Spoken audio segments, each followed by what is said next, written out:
Hello friends, welcome back to our channel Smart Stitch. இந்த வீடியோவில் நம்ம என்ன பார்க்க போகிறோம் அப்படின்னா, உங்கள்கிட்ட இருக்க பெடல் மிஷினில் இந்த மாதிரி எம்ப்ராய்டரி டிசைன் பண்ண முடியும்.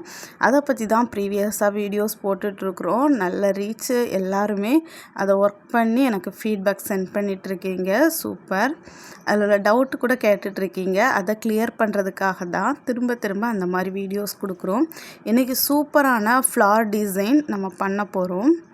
இதுக்காக என்கிட்ட இருக்கிற ஓல்டு ப்ளவுஸ் தான் நான் எடுத்துருக்கிறேன். இந்த ப்ளவுஸ் ஸ்டிச் பண்ணி கிட்டத்தட்ட 5 or 6 years இருக்கும்னு நினைக்கிறேன். உங்கள்கிட்டையும் ப்ளைனாக ப்ளவுஸு அல்லது வேறு ஏதாவது கிளாத் இருந்துச்சுனாலும் அதில் நீங்கள் ட்ரை பண்ணலாம். இந்த மாதிரி ஒரு ஃப்ளார் பேட்டர்ன் ரஃப்பாக ஹேண்டாலேயே ட்ராயிங் பண்ணி எடுத்துருக்கிறேன். அதை எந்த இடத்துல வரணும் அப்படிங்கிறத வெளிப்பக்கமாக வச்சு பார்த்துட்டு அப்படியே டர்ன் பண்ணிக்கோங்க. ப்ளவுஸோட இன்சைட் அதே இடத்துல ஃபிக்ஸ் பண்ணிக்கோங்க. இது பேப்பர் கேன்வாஸ், ஸோ அயர்ன் பண்ணால் ஃபிக்ஸ் ஆயிரும். ப்ரீவியஸ் கிளாஸில் இந்த மாதிரி அயர்ன் பண்ணி நம்ம ஸ்டிச் பண்ணுறதை பார்த்துருந்தோம். நான் நெக்கோட ஓரத்தில் வைக்கலை. எதுக்காக அப்படின்னா அதில் ஒரு லேஸ் இருக்குது. லேஸுக்கு அப்புறமா வச்சுருக்கிறேன். அயர்ன் பண்ணி எடுத்துக்கிட்டேன். ஃபிக்ஸ் ஆகிடுச்சு. இப்போது வைன் பண்ணி எடுத்துருக்கிறேன். Golden colour zari thread wind பண்ணியிருக்கிறேன். டபுள் ஸ்டாண்ட்ஸில் வைன் பண்ணியிருக்கிறேன். இது எப்படி வைன் பண்ணோம் அப்படின்னு உங்களுக்கு தெரியலை அப்படின்னா ப்ரீவியஸ் வீடியோஸை பார்த்துட்டு வாங்க. இது வரைக்கும் இந்த மாதிரி மிஷின் எம்ப்ராய்டரியில் 3 வீடியோஸ் நம்ம போட்டிருக்கோம். நம்ம சேனலில் இருக்குது, நீங்கள் பாருங்கள். இதோட எண்டு ஸ்க்ரீனில் லாஸ்ட்டாக அந்த வீடியோ முடியும் போது அந்த வீடியோ நான் உங்களுக்கு கொடுக்குறேன், நீங்கள் பாருங்கள். டபுள் ஸ்டாண்ட்ஸில் நான் லோட் பண்ணி எடுத்துருக்கிறேன். 2 பாபினில் லோட் பண்ணி எடுத்துட்டு பாபின் கேஸில் பாபினை இன்சர்ட் பண்ணிவிட்டு மேலே ஊசியில் என்ன த்ரெட்டு போட்டிருக்கேன்னா நார்மல் சூவிங் த்ரெட்டு தான் போட்டிருக்கோம். இப்போது நம்ம ப்ளவுஸோட இன்சைடு எந்த இடத்துல தேவையோ அதில் ஃபிக்ஸ் பண்ணிட்டோம். பேப்பர் கேன்வாஸை அதுக்கு மேலே ஸ்டிச் போட போகிறோம். உங்களுக்கு என்ன டிசைன் தேவையோ அதை கேன்வாஸில் இந்த மாதிரி கட் பண்ணிக்கோங்க. அதை வச்சு இந்த மாதிரி ஸ்டிச் பண்ணுங்கள். ஓரத்தில் நீங்கள் கட் பண்ணிட்டால் கூட பரவாயில்ல. அப்படியே கேன்வாஸை அயர்ன் பண்ணிவிட்டு ட்ரா மட்டும் பண்ணிவிட்டு நீங்கள் என்ன டிசைன் வேணாலும் பண்ணலாம் அந்த ட்ராயிங்க்கு மேலேயே.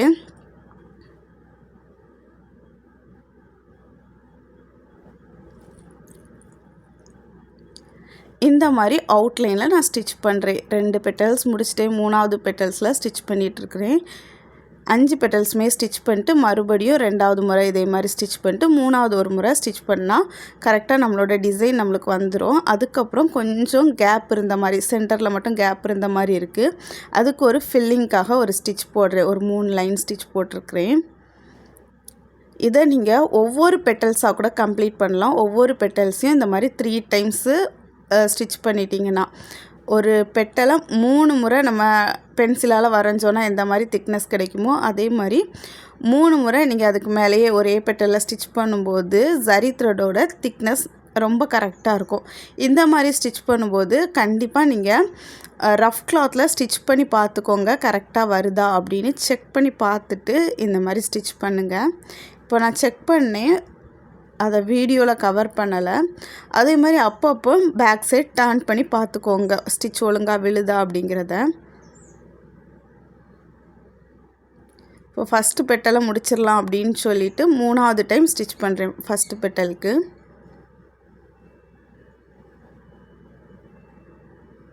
இன்னொரு முறை ஸ்டிச் பண்ணுறேன். 4வது முறை. இந்த ஃபஸ்ட்டு பெட்டல் மட்டும் நான் 4 முறை ஸ்டிச் பண்ணேன். ரிமைனிங் எல்லாமே 3 டைம்ஸ் தான் ஸ்டிச் பண்ணேன். ஸ்டிச் விழுந்திருக்கான்னு அப்பப்போ செக் பண்ணிக்கோங்க. நீட்டாக விழுந்திருக்காங்கிறதையும் செக் பண்ணிக்கோங்க. நீட்டாக விழுந்திருக்கு. ஃபஸ்ட் பெட்டல் கம்ப்ளீட் பண்ணிட்டோம். இதே மாதிரி ஒவ்வொரு பெட்டலையாக கம்ப்ளீட் பண்ணிக்கோங்க. நீங்கள் எடுக்கிற டிசைனை பொறுத்து இன்சைட் ஸ்டிச் பண்ணிக்கலாம். இப்போது நான் பெட்டல்ஸுங்கிறதுனால இன்சைடு பிளாங்காக இருந்த மாதிரி இருக்கிறதுனால இன்சைடு ஒரு லைன், ஒரு 3 லைன்ஸ் நான் போட்டு ஸ்டிச் பண்ணேன். சென்டர் லைன் மட்டும் பிக்காக போட்டிருக்கேன். சைடு லைன் கொஞ்சம் ஸ்மாலாக போட்டிருக்கிறேன்.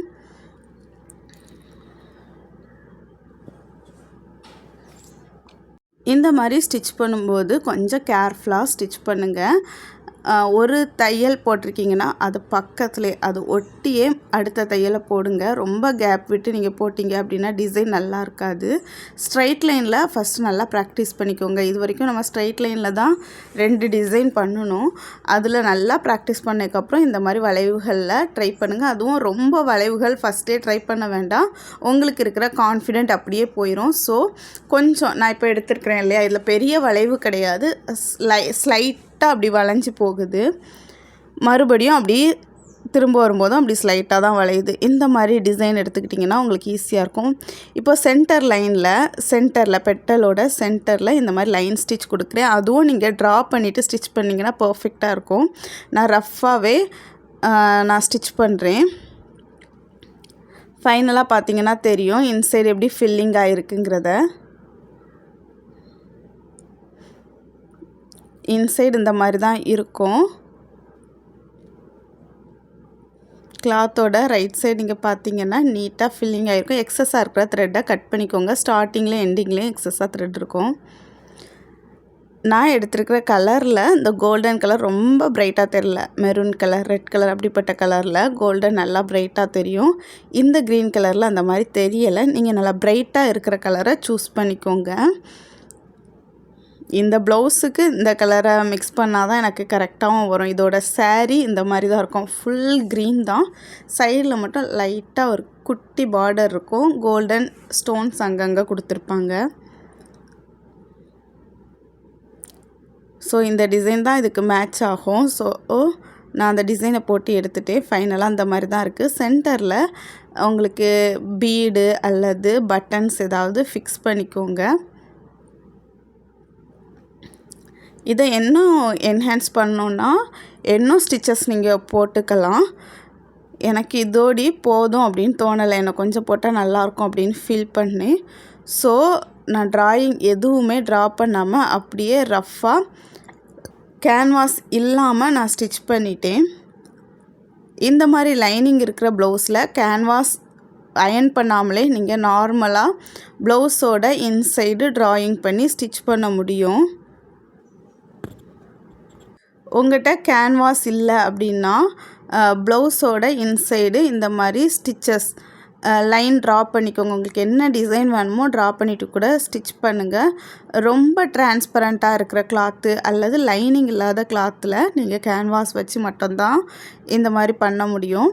இது கொஞ்சம் திக்கான கிளாத் தான், raw silk material. So canvas இல்லாமலேயே அந்த கொடி டிசைன் எல்லாமே நானே போட்டுக்கிட்டேன். இப்போது ஃப்ளாரோட சென்டரில் 3 லைன் ஸ்டிச் நம்ம போட்டிருந்தோம் இல்லையா, அந்த 3 லைன் ஸ்டிச்லேயும் எண்டிங்கில் இந்த மாதிரி 2 சுகர் பீடு மட்டும் இன்சர்ட் பண்ணுறேன். நார்மல் ஹேண்ட் எம்ப்ராய்டரி த்ரெட்டை யூஸ் பண்ணி ஸ்டிச் பண்ணுறேன். இது நம்பர் 7 நீடில். சுகர் பீடுக்கு நீங்கள் நம்பர் 10 யூஸ் பண்ணலாம். அப்படின்னா எல்லா பீடுமே உள்ளே போயிட்டு வெளியே வந்துடும். இதில் ஒரு சில பீடு எனக்கு வரல. நான் அதை பார்த்து கரெக்டான பீடை மட்டும் ஸ்டிச் பண்ணுறேன்.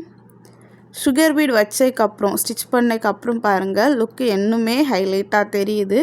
இன்னும் உங்களுக்கு எங்கெங்கே தேவையோ அங்கே கூட சுகர் பீடு ஃபிக்ஸ் பண்ணிக்கலாம். ஃபைனலாக சுகர் பீடு ஃபிக்ஸ் பண்ணியாச்சு. இன்னும் அந்த கொடி டிசைனில் என்ஹான்ஸ் பண்ணலாம் அப்படின்னு சொல்லிட்டு இந்த மாதிரி வீட் பீடும் ஆன்டிக் பீடும் யூஸ் பண்ணி ஸ்டிச் பண்ணுறேன். 3 வீட் பீடு ஒரு ஆன்டிக் பீடு வச்சு ஸ்டிச் பண்ணுறேன். இதில் golden colour wheat bead use பண்ணியிருந்தால் இன்னும் நல்லா இருந்திருக்கும் அப்படின்னு நினைக்கிறேன். இது கோல்டனும் இல்லை, காப்பரும் இல்லை, கொஞ்சம் வித்தியாசமான ஒரு கலராக இருந்து என்கிட்ட ஸ்டாக் இருந்த அதே வீட் பீடை யூஸ் பண்ணிக்கிட்டேன். சென்டரில் ஆன்டிக் பீட், இது காப்பர் கலரில் இருக்குது. நீங்கள் கோல்டன் கலர் யூஸ் பண்ணிங்கன்னா ஃபுல்லுமே கோல்டன் யூஸ் பண்ணுங்கள், அப்படின்னா தான் ரொம்ப நீட்டாக இருக்கும். நீங்களும் இந்த மாதிரி உங்கள்கிட்ட இருக்கிற ட்ரெஸ்ஸில் ட்ரை பண்ணி பாருங்கள். ஃபைனலாக அவுட்புட் எப்படி இருந்து அப்படிங்கிறத கமெண்ட் செக்ஷனில் ஷேர் பண்ணுங்கள். இந்த மாதிரி நீங்கள் ட்ரை பண்ணும்போது உங்களுக்கு என்ன டவுட் இருந்துச்சுனாலும் கமெண்ட்டில் கேளுங்க, நான் ரிப்ளை பண்ணுறேன். ஸ்டிச் வரல, நூல் கட் ஆகுது அப்படி இருந்தாலும் சொல்லுங்கள், நான் சொல்யூஷன் சொல்கிறேன்.